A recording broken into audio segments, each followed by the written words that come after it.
Damana Picasse, 10 ans de prison.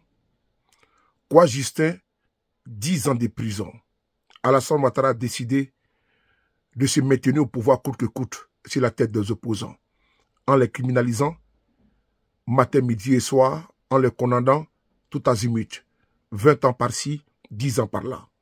Oui, Damana Picasse a été condamné à 10 ans de prison, 5 ans de privation des droits civils et politiques, 5 ans d'interdiction de paraître sur l'ensemble du territoire national, à l'exception de sa région natale et d'Abidjan. Kwa Justin, 10 ans de prison, 5 ans d'interdiction de paraître sur l'ensemble du territoire national, à l'exception de Korogo, son lieu de travail, et Abidjan, son lieu de naissance. Babili Dambélé, par contumace, 5 ans de prison, 5 ans d'interdiction de paraître dans la ville d'Abidjan. Frères et sœurs, les condamnés sont tombés aujourd'hui, et comme on s'attendait, ce n'est pas une surprise, les 4 du PPACI ont été condamnés à 10 ans de prison chacun.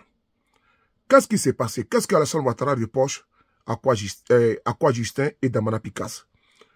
N'oubliez pas, pour Damana Picasse, un camp militaire a été attaqué à Abidjan. Et ce camp militaire, les personnes ont été mises hors d'état de nuire. Et les témoignages de personnes arrêtées dédouanent complètement et totalement Damana Adia Picasse. Mais Alassane Ouattara a décidé de l'impliquer dedans et de le faire condamner. On va écouter ici d'abord l'attaque du camp militaire et nous allons exploiter et vous dire pourquoi Ouattara a fait condamner Damana Picasse pour l'exclure du jeu politique. Deuxième bataillon pilote projetable. Il prend ses quartiers dans cette base militaire située à Ndotri, dans la périphérie est d'Abidjan, précisément dans la commune d'Abobo. Il est un peu plus d'1 h du matin lorsque des coups de feu crépitent. Cette base a été attaquée par des individus non identifiés arrivés à bord de véhicules et d'un engin à 2 roues. Ils ont ouvert le feu sur les postes de garde. La réaction vigoureuse des forces armées ivoiriennes ne se fera pas attendre. S'ensuit des échanges de tirs. Mis en déroute, ces assaillants prennent la fuite. Mais ils n'iront pas loin. Ils seront très vite stoppés dans leur élan. 3 seront neutralisés et 1 blessé fait prisonnier. Matériel saisi, 1 passeport, 1 moto, un AK-47, 2 chargeurs, 3 machettes, des téléphones, 64 munitions de 7,62 mm, un portatif, un lot de fiches mentionnant un contrat de combat en Côte d'Ivoire dont 3 dûment signés avec un montant de 5 000 $. Côté ami, 1 blessé léger. Ici, quelques impacts de balles sur le véhicule des riverains. Des opérations militaires de ratissage ont été engagées sur le terrain et se poursuivent. Le calme est revenu et la situation sécuritaire reste sous contrôle. Le bataillon pilote projetable a vocation à servir en mission internationale onusienne au Mali. Et il est composé d'hommes et de femmes, aguerris et aptes à être projetés dans des délais très courts, pour des missions dynamiques au sein des forces de l'Union africaine et des Nations unies. Ok, vous avez entendu qu'il y a bel et bien eu une arrestation. Mais il y a un problème, c'est que la personne qui a été arrêtée, l'individu qui a été arrêté, il a complètement et totalement dédouané, innocenté Damana Picasse. Il dit qu'il ne le connaît pas. Et mieux, il a dit qu'il a fait ses aveux sous la torture, parce qu'il a été torturé par les agents de la DST afin d'accuser Damana Picasse. On va ici écouter l'avocat de Damana Picasse. Dans ce réquisitoire, nous avons compris que, en réalité, c'était un procès politique. Le procureur n'a pas réussi à démontrer aucun élément matériel. Ces poursuites se sont basées uniquement sur une déclaration d'un témoin, un témoin qui n'est même pas crédible. Et ça a été arraché sous la torture. Il a été torturé à la DST, lui-même il le reconnaît. Le témoin a été torturé à la DST. Lui-même, il dit devant le procureur qu'il a accusé Damana Picasse, mais ce n'est pas vrai. Que parce qu'il a subi les pires tortures.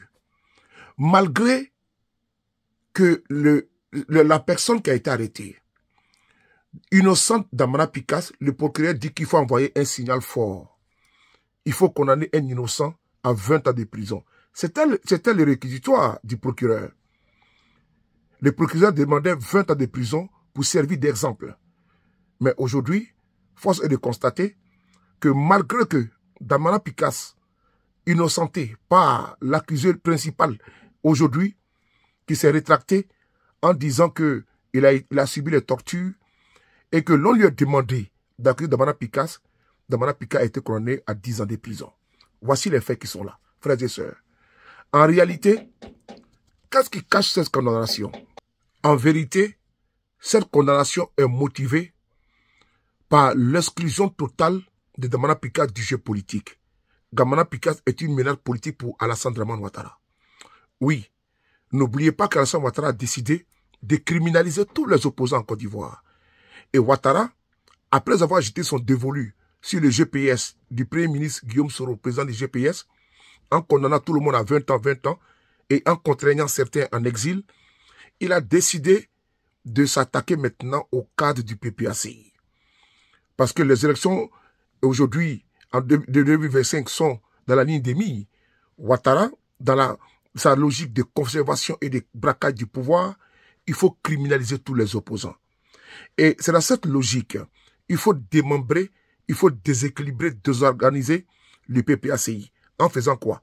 En allant condamner les cadres là-bas, en les empêchant de se mouvoir, en décapitant complètement, en déstructurant le PPACI afin d'isoler le président Gbagbo Laurent.